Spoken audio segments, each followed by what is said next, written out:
Good morning class. Today's topic is cost का concept, या हम इसे कहते हैं theory of cost. Theory of cost में जनरली हम ये पता करते हैं कि जो प्रोडक्ट मार्केट में आ रहा है, जिसकी डिमांड हो रही है और पर्टिकुलर उसकी सप्लाई हो रही है, उसको प्रोड्यूस करने के लिए, पर्टिकुलर उस प्रोडक्ट को बनाने के लिए उसको में कितना खर्चा आया। जैसे ही हम किसी प्रोडक्ट को मार्केट में बेचने के लिए लेके जाते हैं, तो बेचने से पहले हम ये एनालिसिस करते हैं कि पर्टिकुलर जो प्रोडक्ट है उसका कॉस्ट कितना आया, मीन्स उसको बनाने में कितना खर्चा आया, और उस कॉस्ट के अकॉर्डिंग हम पर्टिकुलर डिसाइड करते हैं कि जो पर्टिकुलर प्रोडक्ट है उसका रेट कितना होगा और हमें मार्केट में उस प्रोडक्ट को किस रेट पे बेचना होगा कि कंटिन्यूएशन में हम क्या कर सकें, उस प्रोडक्ट को बेच सकें। क्योंकि हम मान लीजिए प्रोडक्ट बेचेंगे, हम उसके कॉस्ट का एनालिसिस नहीं करेंगे, मीन्स हम प्रॉफिट का भी एनालिसिस नहीं करेंगे, और इस कंडीशन के अकॉर्डिंग जब हम प्रोडक्ट को मार्केट में बेचेंगे तो उस कंडीशन में हमको पता ही नहीं होगा कि पर्टिकुलर प्रोडक्ट को बनाने में क्या खर्चा आया और उसके अकॉर्डिंग उस प्रोडक्ट की एक्चुअल वैल्यू कितनी होनी चाहिए। तो किसी भी प्रोडक्ट को मीन्स जो भी प्रोडक्ट है उसका कॉस्ट एनालिसिस करना बहुत क्या होता है, ज़रूरी होता है। जनरली जो कॉस्ट है, मीन्स प्रोडक्ट का जो कॉस्ट है उसको हम C से प्रेजेंट करते हैं और जो उसकी क्वांटिटी है उसको Q से प्रेजेंट करते हैं। तो हमेशा जो इसका फंक्शन रहता है वो क्या रहता है, C is equal to F/Q। Means जो Q का फंक्शन है वो क्या करता है, मीन्स प्रोडक्ट का जो फंक्शन है उसका इक्वेशन किसको प्रेजेंट करता है, कॉस्ट को प्रेजेंट करता है। ठीक है, अब यहाँ पे हम पढ़ेंगे क्लासिफिकेशन ऑफ कॉस्ट, मीन्स हम कॉस्ट को किस तरह से क्लासिफाइड कर सकते हैं। अकॉर्डिंग टू अलग अलग इकोनॉमिस्ट इसकी कंडीशन अलग अलग होती है, जिसके अकॉर्डिंग हम क्या कर सकते हैं, अलग अलग तरीके से जो रियल कॉस्ट है उसका एनालिसिस कर सकते हैं। इसमें सबसे मेन 3 कंडीशन है। पहला है मनी कॉस्ट, सेकंड है रियल कॉस्ट और थर्ड है अपॉर्चुनिटी कॉस्ट। इनका एनालिसिस कैसे करते हैं, सबसे पहले हम एनालिसिस करेंगे मनी कॉस्ट का। मनी कॉस्ट मतलब इसमें पर्टिकुलर वो सारी चीज़ें होती हैं, मीन्स किसी प्रोडक्ट को प्रोड्यूस करने के लिए हम जो पैसा खर्चा करते हैं किसमें, मनी के रूप में या मुद्रा के रूप में, उसे हम क्या कहते हैं, मनी कॉस्ट। ठीक है, मीन्स इसमें टोटली जो भी पैसा खर्चा हो रहा है उसका हमारे पास बिल होता है या कुछ ना कुछ होता है, तो उसको हम क्या बोलते हैं, मनी कॉस्ट बोलते हैं। अब ये मनी कॉस्ट भी जो है वो मेनली 3 पार्ट में डिवाइडेड है। इसमें पहला है व्यक्त लागतें, इसको कहते हैं एक्सप्लिसिटी कॉस्ट। एक्सप्लिसिटी कॉस्ट में जनरली जो खर्चा, यानी इसमें जो प्रोडक्शन हम कर रहे हैं उसमें जो खर्चे होते हैं, ठीक है, उसको हम क्या करते हैं, मेनली 3 पार्ट में बांटते हैं। और ये क्या होते हैं, टोटली ये हम पैसे देते हुए या खर्च करते हुए इसमें क्लियर कंडीशन दिखाई देती है। जैसे कि इसका एग्ज़ाम्पल है, पहला क्या है, प्रोडक्शन कॉस्ट। प्रोडक्शन कॉस्ट में आपका क्या आएगा, जो आपका रॉ मटेरियल का रेट है वो आएगा, फिर लेबर को जो आप लेबर कॉस्ट दोगे वो आएगा, जितने एम्प्लॉई हैं, मैनेजमेंट है, उनको आप जो सैलरी पे करोगे वो आएगी, फिर कैपिटल पे जो इंटरेस्ट है वो आएगा, बिल्डिंग या प्लांट जहाँ पे है अगर वो रेंट पे है और उसका किराया आप देते हैं तो वो सारी चीज़ें इसमें आती हैं। सेकंड आता है आपका सेल से रिलेटेड कॉस्ट। सेल से रिलेटेड कॉस्ट में मेन आपका आता है एडवर्टाइजमेंट का कॉस्ट, और ट्रांसपोर्टेशन से रिलेटेड जितने कॉस्ट हैं वो सब इसमें आते हैं। और फिर थर्ड कंडीशन होती है अदर कॉस्ट। अदर में आपका आता है इंश्योरेंस, टैक्स और भी अलग अलग तरह के एक्सपेंस।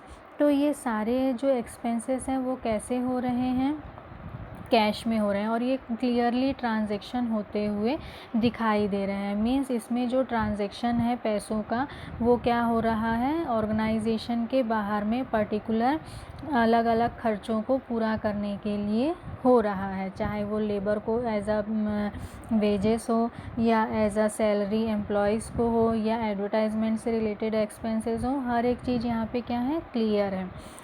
सेकंड होता है इम्प्लिसिटी कॉस्ट, अव्यक्त लागतें। इम्प्लिसिटी कॉस्ट में क्या होता है, इस तरह की कहना चाहिए रिसोर्सेस होते हैं या सर्विसेज होते हैं जो कि टोटली कैश फॉर्म में तो हमको नहीं दिखाई देते, लेकिन एक्चुअल में इनका भी कैश पेमेंट होता है। फॉर एग्ज़ाम्पल जो फर्म है या ऑर्गेनाइजेशन है उसका जो ओनर है उसके पे जो एक्सपेंस होता है, फॉर एग्ज़ाम्पल मान लो कैपिटल पे जो इंटरेस्ट दे रहा है वो काउंट नहीं होगा, प्लस वो खुद जो अपने लिए सैलरी ले रहा है उसका भी क्लियर जो कहना चाहिए एक तरह से दिखाने की कंडीशन नहीं रहती। तो कई ऐसी चीज़ें रहती हैं जो टोटली क्लियर नहीं होती हैं, वो सब किस में आती हैं, इम्प्लिसिटी कॉस्ट में आती हैं। मीन्स ये है बिज़नेस के अंदर ही के ट्रांजैक्शन रहते हैं, बिज़नेस के बाहर पैसा जा रहा है या खर्चे हो रहे हैं ऐसा कुछ भी क्लियर इसमें नहीं होता। फिर थर्ड इसकी कंडीशन होती है normal profit. Normal profit means क्या होता है, पर्टिकुलर हम जब भी बिज़नेस करते हैं तो उससे जो एक पर्टिकुलर अमाउंट अर्न करते हैं, मीन्स इसे आप ऐसा क्या कह सकते हैं, जो फर्म का ओनर है वो अपने लिए रखता है, क्योंकि वो सारा जो बिज़नेस इतना प्रोसेस कर रहा है वो सिर्फ किसके लिए कर रहा है, प्रॉफिट अर्न करने के लिए कर रहा है। तो ये भी क्या होता है, एक तरह से मनी कॉस्ट के अंडर में आता है। तो जो भी इकोनॉमिक्स होते हैं वो क्या करते हैं, जो भी मॉनेटरी कैलकुलेशन है उसमें ये तीनों को शामिल करते हैं, ये तीनों को शामिल करते हैं, तब फिर वो उसके अकॉर्डिंग क्या करते हैं, पर्टिकुलर कॉस्ट का एनालिसिस करते हैं। लेकिन एज अ अकाउंटेंट जब हम इस काम को करते हैं तो हम सिर्फ कौन सा वाला खर्चा देखते हैं, जो फर्स्ट नंबर पर है, मीन्स एक्सप्लिसिटी कॉस्ट पे ही हम फोकस करते हैं।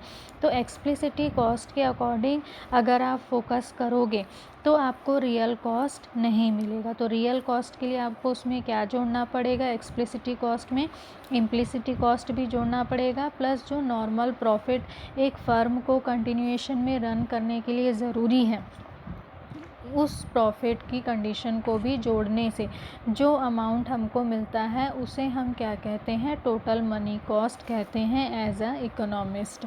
तो ये क्या है, फर्स्ट कंडीशन हो गई मनी कॉस्ट की। अब सेकंड है रियल कॉस्ट। रियल कॉस्ट क्या होता है, रियल कॉस्ट मीन्स पर्टिकुलर एक प्रोडक्ट की कंडीशन है, मैं मान लो एक्स प्रोडक्ट बना रही हूँ, तो एक्स प्रोडक्ट को बनाने के लिए मैं क्या करती हूँ, वाई प्रोडक्ट को छोड़ देती हूँ। तो एक्स प्रोडक्ट को बनाने के लिए जो वाई प्रोडक्ट है उसकी वैल्यू को जो मैं छोड़ रही हूँ तो उसे हम क्या कहते हैं, रियल कॉस्ट कहते हैं। फॉर एग्ज़ाम्पल मेरे पास ज़मीन है, मैं वहाँ पे खेती करती हूँ, अब मुझे या वहाँ पे वीट भी उगा सकती हूँ और बाजरे भी उगा सकती हूँ। अब मुझे वीट अगर मैं वहाँ पे उगाती हूँ, गेहूँ वहाँ पे उगाती हूँ, तो मुझे क्या मिलता है, अर्निंग जो होती है कितने गेहूँ की होती है, 100 क्विंटल की होती है। वहीं अगर मैं बाजरा लगाती तो मुझे 120 क्विंटल मिलते। तो मैंने लेकिन क्या चूज़ किया, गेहूँ चूज़ किया, बाजरा चूज़ नहीं किया। तो उस कंडीशन में क्या होगा, जो 120 क्विंटल बाजरा है वो क्या होगी, इसकी रियल वैल्यू होगी, किसके कंपैरिजन में, वीट के कंपैरिजन में। इसी तरह हम कंपैरिजन कर सकते हैं राइस से या अलग अलग तरह के ग्राम से, जिससे भी हो आप कर सकते हैं, और उसके अकॉर्डिंग जो रियल कॉस्ट निकलता है उसका आप आसानी से क्या कर सकते हैं, एनालिसिस कर सकते हैं। क्योंकि जो भी वर्क आप करें उसमें आपको जो लेबर है उनको उनका पेमेंट करना ही है, फिर कैपिटल फॉर्मेशन आपको करना है, सारा प्रोसेस आपको कंप्लीट करना ही रहता है। तो इस तरह की कंडीशन में जो भी आपका कहना चाहिए डायरेक्ट या इनडायरेक्ट कंडीशन में जो वैल्यू निकलती है उसको हम क्या बोलते हैं, रियल कॉस्ट बोलते हैं। थर्ड होता है अपॉर्चुनिटी कॉस्ट। अपॉर्चुनिटी कॉस्ट में जनरली हम क्या एनालिसिस करते हैं, जो इसको कहना चाहिए कि पर्टिकुलर हम क्या करते हैं, कई ऑप्शन रहते हैं, उसमें से किसी एक को क्या करते हैं, चूज़ करते हैं और बाकी को क्या करते हैं, छोड़ देते हैं। मींस एक अपॉर्चुनिटी डिसाइड करते हैं कि हमें पर्टिकुलर इस वर्क को करना है और उसके अकॉर्डिंग फिर हम क्या करते हैं, फॉर्मेशन करते हैं। ये कंडीशन क्या होती है, दो तरह से होती है। एक होती है opportunity cost in term of real cost, एक होता है रियल कॉस्ट के बेस पे, और एक दूसरा जो होता है वो होता है मनी कॉस्ट के टर्म में। तो जो अपॉर्चुनिटी कॉस्ट है, इसका एनालिसिस हम दो कंडीशन में करते हैं, रियल कॉस्ट में। अब रियल कॉस्ट में कैसे करेंगे, जैसे अभी मैं आपको एग्जांपल बताई थी किसका, गेहूँ और बाजरे का। तो गेहूँ को उगाने के लिए मैं अगर बाजरे को छोड़ रही हूँ तो वो जो रिप्लेसमेंट हो रहा है, उस रिप्लेसमेंट को ही हम क्या कहते हैं, रियल कॉस्ट या रियल अपॉर्चुनिटी कॉस्ट। या फिर फॉर एग्ज़ाम्पल मान लो एक बढ़ई है, वो क्या कर रहा है, एक दिन में एक मेज़ बना सकता है या दो कुर्सी बना सकता है, ठीक है, या तो वो मेज़ बनाएगा या दो कुर्सी बनाएगा।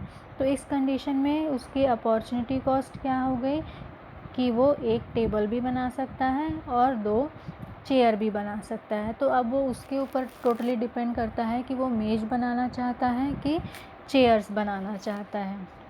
तो इस तरह की कंडीशन मीन्स अपॉर्चुनिटी, आपको किस में ज़्यादा फ़ायदा है और किससे ज़्यादा पैसे आप अर्न कर सकते हो, उसको आपको क्या करना है, चूज़ करना है। मीन्स दोनों चीज़ें एक साथ क्या है, पॉसिबल नहीं होती, क्योंकि आपके पास रिसोर्सेज क्या होते हैं, लिमिटेड होते हैं। तो आप अपॉर्चुनिटी कॉस्ट में ये एनालिसिस करते हैं कि पर्टिकुलर कौन सी कंडीशन आपके लिए सही बैठेगी। इसमें आप ग्राफ के थ्रू भी एनालिसिस कर सकते हैं, जैसे कि यहाँ पे ग्राफ आपका दिया हुआ है। ग्राफ में एक तरफ दिया है रोटी और दूसरे तरफ दिए हैं कपड़े। अब अलग अलग कंडीशन दी है, किसमें, ए से एफ़ तक। ए से एफ़ तक में देखिए अलग अलग कंडीशन है, बी सी डी ई, ठीक है। अब इसमें जो रोटी और कपड़े के बीच का कॉम्बिनेशन है अलग अलग, वो इसमें क्या कर रहे हैं, प्रेजेंट कर रहे हैं। जैसे कि फॉर एग्ज़ाम्पल जब रोटी 120 है, तब फिर जो क्लॉथेस हैं वो कितने हैं, 20 हैं।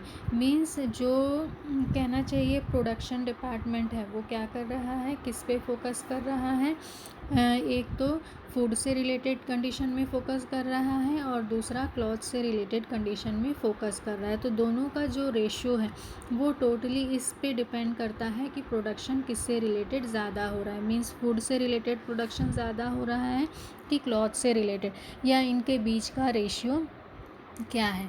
ऑब्वियसली फूड का प्रोडक्शन जो होता है, नंबर ऑफ़ क्वांटिटी उनका ज़्यादा रहता है, क्लॉथेस का उसके कंपैरिजन में कम रहता है। लेकिन ये कंपैरिजन आप चेंज भी कर सकते हो, फूड भी कम भी हो सकता है, क्लॉथ ज़्यादा भी हो सकता है, लेकिन टोटली डिपेंड करता है सिचुएशन क्या है, या ये दोनों इक्वल भी हो सकते हैं। आप किसी भी एक कॉम्बिनेशन को क्या कर सकते हैं, चूज़ कर सकते हैं। तो ये क्या है, टोटल मार्केट की कंडीशन को बता रहा है। इस एनालिसिस को आप क्या कर सकते हैं, अकॉर्डिंग टू अपनी कंडीशन के अकॉर्डिंग अलग अलग बांट सकते हैं। देखिए यहाँ पे फिर से यहाँ पे वही चीज़ दिया हुआ है, वीट और ग्राम की कंडीशन दी गई है। आप उसमें से क्या चूज़ करना चाहते हैं उसको आप आसानी से चूज़ कर सकते हैं।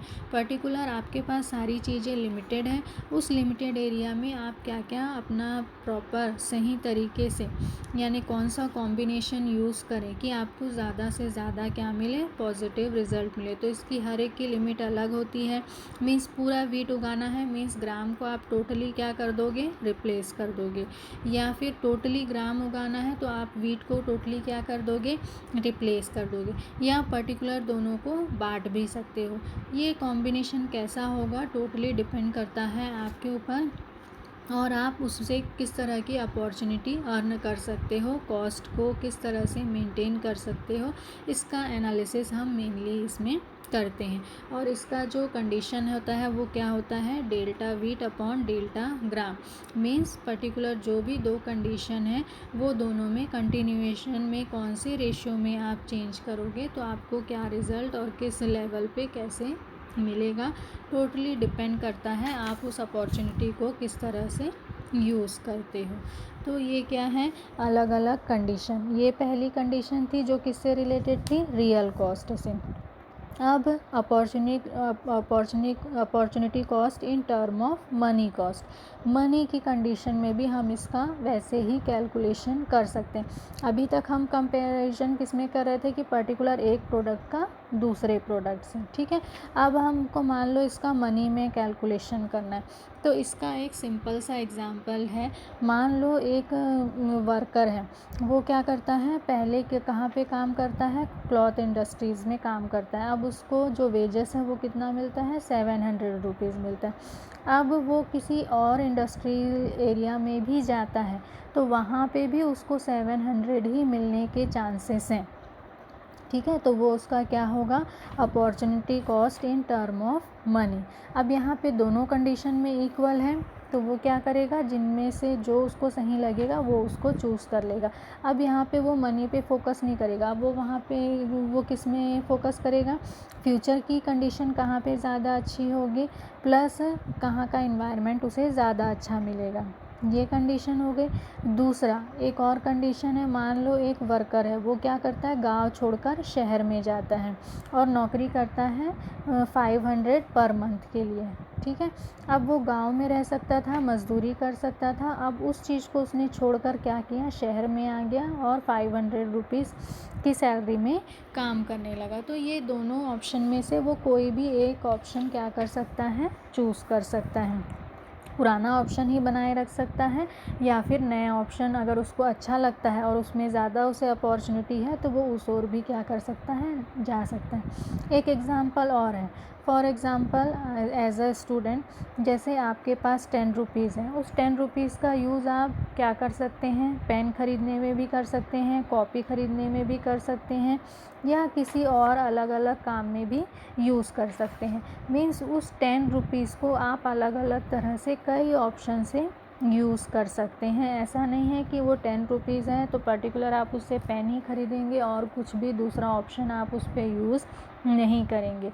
तो अपॉर्चुनिटी कॉस्ट है, इसलिए इसको क्या कहते हैं, अपॉर्चुनिटी कॉस्ट। मीन्स पर्टिकुलर हम इसमें किसी एक पे अप्लाई नहीं करते, जो कंडीशन उस समय हमको सही लगती है उस कंडीशन पे हम क्या करते हैं, उस चीज़ को अप्लाई करते हैं। जो जहाँ पे हमको लगता है कि इसका ज़्यादा बेनिफिट है, इसमें ज़्यादा चांसेस है, हम उसको एक्सेप्ट करते हैं। और जहाँ पे हमको लगता है कि नहीं इसमें कम है तो हम उसको क्या कर देते हैं, छोड़ देते हैं। तो इसी को क्या बोलते हैं, मनी कॉस्ट। किससे रिलेटेड, अपॉर्चुनिटी कॉस्ट से रिलेटेड। तो एक हो गया रियल कॉस्ट और दूसरा क्या हो गया, मनी कॉस्ट। किससे रिलेटेड, अपॉर्चुनिटी कॉस्ट से रिलेटेड। अब characteristic of opportunity cost means opportunity cost से क्या क्या कंडीशन अप्लाई होती हैं। पहला तो ये कि इसमें क्या कंडीशन रहती है कि जो भी कॉस्ट एनालिसिस होता है वो किसके बेस पे होता है, या तो रियल कॉस्ट के बेस में होता है या तो मनी कॉस्ट के बेस में होता है। पहले हमने मनी कॉस्ट समझा था, फिर रियल कॉस्ट समझा और थर्ड में हमने क्या समझा, अपॉर्चुनिटी कॉस्ट। ये अपॉर्चुनिटी कॉस्ट जो है वो दोनों का मिक्स है, किसका है, रियल का और मनी का, ठीक है। फिर उसके बाद ये जो अपॉर्चुनिटी की कॉस्ट की कंडीशन है ये हर जगह समान रूप से अप्लाई होती है। मीन्स अगर इंडस्ट्रियल एरिया है तो वहाँ पे हर जगह अपॉर्चुनिटी कॉस्ट क्या होगा, अप्लाई होगा, चाहे किसी भी तरह का प्रोडक्ट हो या सर्विस हो, ठीक है। फिर इसका जो कहना चाहिए अपॉर्चुनिटी कॉस्ट होता है वो क्या होता है, बिल्कुल अलग तरह का होता है, हर जगह एक ही कंडीशन में अप्लाई हो ऐसा ज़रूरी नहीं होता है, ठीक है। फिर उसके बाद जो अपॉर्चुनिटी कॉस्ट होता है उसमें सभी चीज़ें शामिल होती हैं। मीन्स जो रियल में आप खर्चा कर रहे हैं दिख रहा है वो भी शामिल होती है और जो खर्चा कर रहे हैं लेकिन एक्चुअल में दिख नहीं रहा है उसको भी हम इसमें इंक्लूड करते हैं, जो हमने सबसे पहले मनी कॉस्ट में पढ़ा था। अब इसके सिग्निफिकेंस और कॉन्सेप्ट। पहला क्या है, helpful in the allocation of resources. Means ये क्या करता है, सपोर्ट करता है हमको लोकेशन में रिसोर्सेज के। मीन्स ये हमको रिसोर्सेज ढूंढ के देने में सपोर्ट करता है कि हमको कहाँ पे क्या क्या अपॉर्चुनिटी मिल सकती है। सेकंड, ये क्या करता है, वेरिफिकेशन करता है कि पर्टिकुलर प्रोडक्ट का कॉस्ट कितना होना चाहिए और उसके अकॉर्डिंग जो लेबर है या दूसरे जो भी प्रोडक्ट से रिलेटेड अलग अलग यूनिट है उसको किस तरह से मैनेज करे कि हमको रिज़ल्ट ज़्यादा से ज़्यादा क्या मिले, पॉजिटिव मिले। फिर उसके बाद helpful in the calculation of rent. Rent में भी हमको सपोर्ट करता है कि पर्टिकुलर एक जगह हमको इतना सैलरी मिल रहा है, दूसरे जगह इतने मिल रहा है, तीसरे जगह इतना मिल रहा है, तो हम आसानी से क्या कर सकते हैं, अलग अलग कॉम्बिनेशन में से जो हमारे लिए बेस्ट है हम उसको आसानी से क्या कर सकते हैं, चूज़ कर सकते हैं। नेक्स्ट है लिमिटेशन। लिमिटेशन क्या होता है इसके, एक जो मेन कंडीशन है ये कहाँ पे अप्लाई होता है, जहाँ पे परफेक्ट कंपटीशन हो, जबकि हर जगह परफेक्ट कंपटीशन अप्लाई नहीं होता है। ठीक है, ये एक इसका क्या है, कहना चाहिए नेगेटिव पॉइंट है कि इसमें हम सब चीज़ क्या मानते हैं, स्टेबल मान के, और सब कुछ अच्छा है, सारी कंडीशन सही है, टोटल कंपटीशन की कंडीशन है, ये मान के ये सारी चीज़ें अप्लाई होती हैं, लेकिन एक्चुअल में ऐसा पॉसिबल नहीं है। फिर लैकनेस ऑफ होमोजीनियस प्रोडक्ट। मीन्स सभी प्रोडक्ट अलग अलग तरह के होते हैं, तो हर तरह के लिए अपॉर्चुनिटी कॉस्ट जो थ्योरी है बिल्कुल सही सही बैठे, ऐसा पॉसिबल नहीं है। फिर उसके बाद ये कई जो स्पेसिफिक फैक्टर हैं उस पर अप्लाई नहीं होता है। फिर ये क्या करते हैं, कई चीज़ों को इग्नोर भी करते हैं। मीन्स हर एक चीज़ को लेके अगर हम इसका सही कैलकुलेशन करेंगे तो एग्जैक्ट हम जैसा रिज़ल्ट चाहते हैं वैसा ही रिज़ल्ट मिले, ऐसा पॉसिबल नहीं है। तो ये उसकी कुछ लिमिटेशन है, लेकिन फिर भी हम इसके थ्रू क्या कर सकते हैं, आसानी से लगभग कॉस्ट आपका कितना होगा उसको आसानी से एनालिसिस कर लेते हैं और उसके अकॉर्डिंग डिसाइड कर लेते हैं कि पर्टिकुलर प्रोडक्ट का कॉस्ट कितना है। उस कॉस्ट के अकॉर्डिंग आप उसमें कितना प्रॉफिट जोड़ेंगे और उसको किस तरह से मार्केट में सेल आउट कर सकते हैं। तो ये कॉस्ट एनालिसिस में आपको बहुत ज़्यादा क्या करता है, सपोर्ट करता है। इसकी नेक्स्ट आगे की कंडीशन के बारे में अगले इसमें पढ़ेंगे। Thank you.